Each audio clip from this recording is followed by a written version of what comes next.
नमस्ते दोस्तों। तो ये है भागवत का 7वां दिन और यहाँ मेरे ब्लॉगिंग की शुरुआत हो रही थी सिद्धे मंडप से।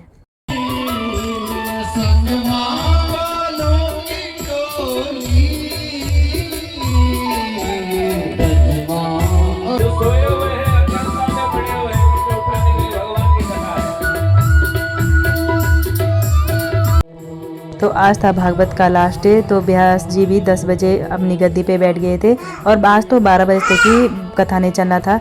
तो यहाँ भजन भी काफ़ी देर तक हुए। हम लोगों ने काफ़ी इंजॉय किया।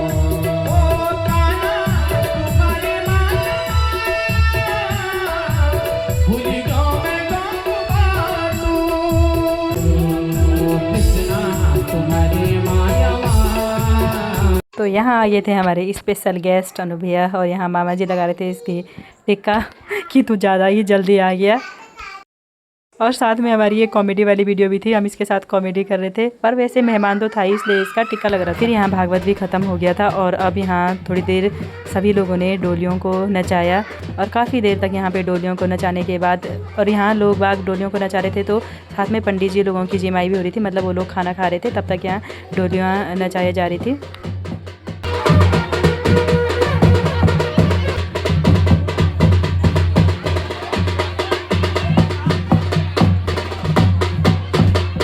यहाँ जो डोलियाँ नचाई जा रही थी वो थी नागराज प्रभु की और माँ भद्रकाली की। और राजा रघुनाथ की डोलियों को नहीं नचाया जा रहा था क्योंकि राजा रघुनाथ की डोली अगर उठाई जाए तो वो सीधे भागने लग जाती है, मतलब चलती रहती है और फिर रुकती नहीं है, इसलिए उसको नहीं उठाया था। और अब डोलियों के जाने की तैयारी हो रही थी तो सभी लोग डोलियों का आशीर्वाद लेने के लिए डोलियों के नीचे घुसने लगे थे। और साथ में ही अब राजा रघुनाथ की डोली भी उठ गई थी।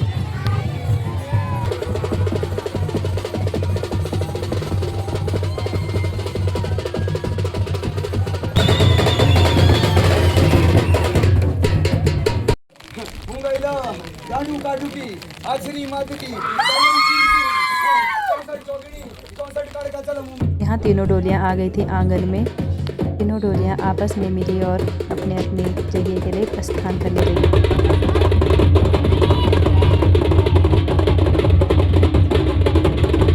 डोलियों की विदाई के साथ साथ यहाँ पंडित लोगों की भी विदाई होगी और व्यास जी भी आज ही जाएंगे साथ साथ।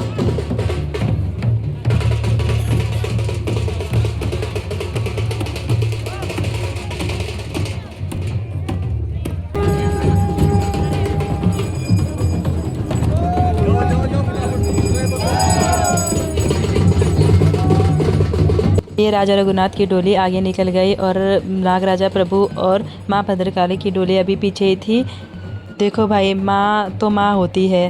माँ भद्रकाली की डोली फिर से वापस हुई और घर पे सब परिवार सहित आशीर्वाद देके फिर बाद में गई। और यहाँ चाचा के सर के ऊपर भागवत थी।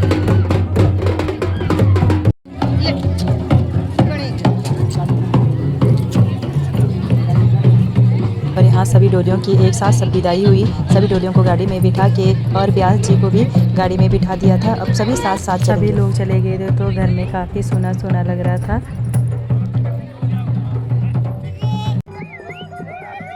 क्योंकि भाई 3 डोलियाँ और 7 दिन का ये भव्य आयोजन भागवत था तो अब बुरा तो लगेगा ही। और साथ में अंजीजू और रज्जू भी राजा रघुनाथ जी के साथ गए थे और भागवत में काफ़ी आनंद आया। व्यास जी भी और व्यास जी के साथ जो गाने वाले थे और जो मतलब जितने भी डीजे वाले सब थे वो काफ़ी अच्छे थे।